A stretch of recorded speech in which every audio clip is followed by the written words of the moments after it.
हा बोला सर. हा, मी Sanjay Kadam, golden group Vave Diwali secretary.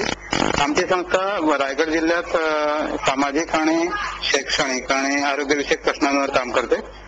Raigad जिल्ह्यातल्या स्त्रियांचा प्रामुख्याने प्रश्न आहे तो म्हणजे पाणी, म्हणजे पिण्याच्या पाण्याच्या दृष्टीने एक समस्या आहे. त्याचबरोबर जळाऊ लाकूड म्हणजे सरपणासाठी सुद्धा एक प्रश्न आहे. त्यामुळे त्यांचा बराचसा वेळ जो स्त्रियांचा तिथला तो हा पाणी आणणे आणि जळाऊ लाकूड जमा करणे ह्यातच अर्धा दिवस जातो त्यांचा. त्यामुळे आणि दुसरा एक प्रश्न आहे तो त्यामुळे अशिक्षितपणा, स्त्रियांचं शिक्षणाचं प्रमाण थोडं कमी आहे. त्यामुळे त्यांच्या स्वावलंबनाची एक समस्या तिकडे आहे. त्यांच्या हातात आर्थिक सत्ता नाहीये आणि त्यामुळे स्त्रिया ह्या प्रामुख्याने मागे राहिलेल्या आहेत.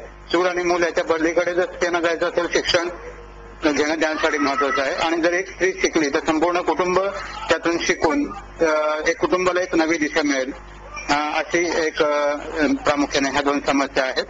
आणि त्यामुळं स्त्रियांच्या शिक्षणावर प्राथमिक म्हणजे त्यांना भर दिला पाहिजे. आता बचत गटाच्या माध्यमातून वेगवेगळ्या योजना राबवल्या जातात पण त्या ग्रामीण भागापर्यंत पोहोचल्या जात नाहीत आणि त्यासाठी एक सर्व स्त्रियांना समावेश करेल अशी सर्वसमावेशक अशी योजना विविध आहेत. त्या स्त्रियांच्या शेवटच्या घटकापर्यंत पोहोचणे आवश्यक आहे आणि त्यातूनच मग ह्या समाज सुधारणा वगैरे ज्या आहेत ह्या गोष्टी घडू शकतील असं आम्हाला वाटतं. आणि म्हणून आम्ही सुद्धा स्त्रियांच्या आरोग्याचा प्रश्न घेतो. त्याचबरोबर स्त्रियांना मार्गदर्शनावर जे शॉर्ट टर्म जे कोर्सेस आहेत त्याच्यामध्ये परसबाग म्हणजे स्त्रियांना फक्त शैक्षणिकदृष्ट्या प्रगत करण्यासाठी व्यावसायिक अभ्यासक्रम त्याच्यामध्ये घेणे म्हणजे शालेय स्तरापासून व्यावसायिक शिक्षण देणे गरजेचं आहे स्त्रियांना सुद्धा. कारण बऱ्याचशा क्षेत्रात अजूनही स्त्रिया मागे आहेत. जसं टेक्निकल आपण बघितलं तर त्याच्यात सुद्धा स्त्रिया मागे आहेत.